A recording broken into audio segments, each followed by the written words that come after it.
Hall Mahadev दीवाना की प्रस्तुति।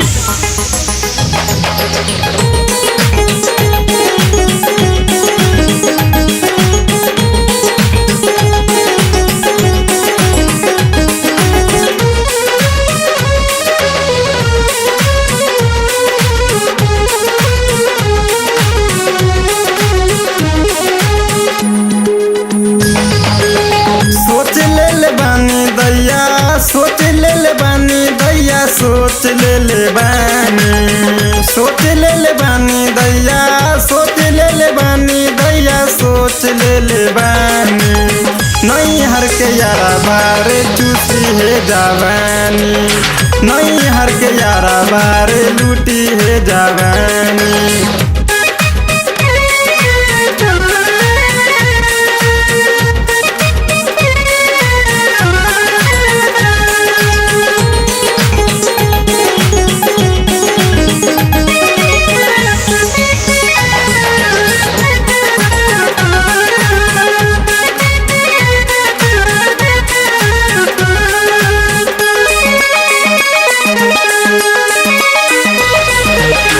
हमरा के प्यार करे जान से ज्यादा, अपना के किसन समझे हमारा के राधा।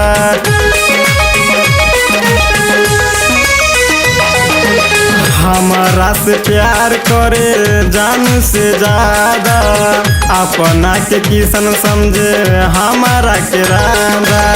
देख ले बानी दैया, देख ले बानी दैया, देख ले बानी, देख ले बानी दैया, देख ले बानी दैया, देख ले बानी।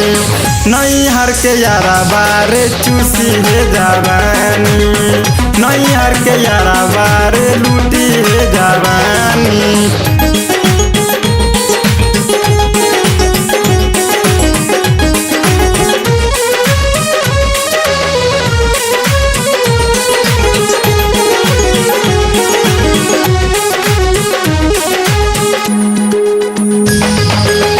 प्यार कैले रहे जब रहली कुमार रे, मिलत रहनी नदिया के पार रे। हाय प्यार कैले रहे जब रहली नादान रे, मिलत रहली नदिया के पार रे। जान गइल बानी दैया, जान गइल बानी दैया, जान गइल बानी, जान गइल बानी दैया, जान गइल बानी दैया, जान गइल बानी। नहीं हर के यारा बारे चूसी है जवानी, नहीं हर के यारा बारे लूटी है जवानी।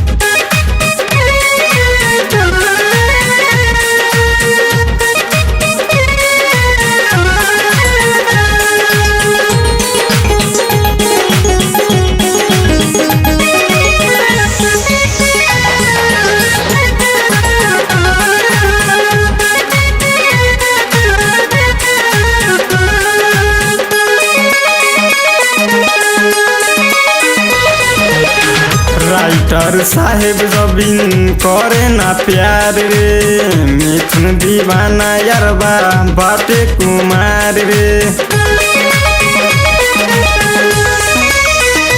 हाय सैया साहेब रबिन करे ना प्यार रे, मिथुन दीवाना यारबा बाटे कुमार रे।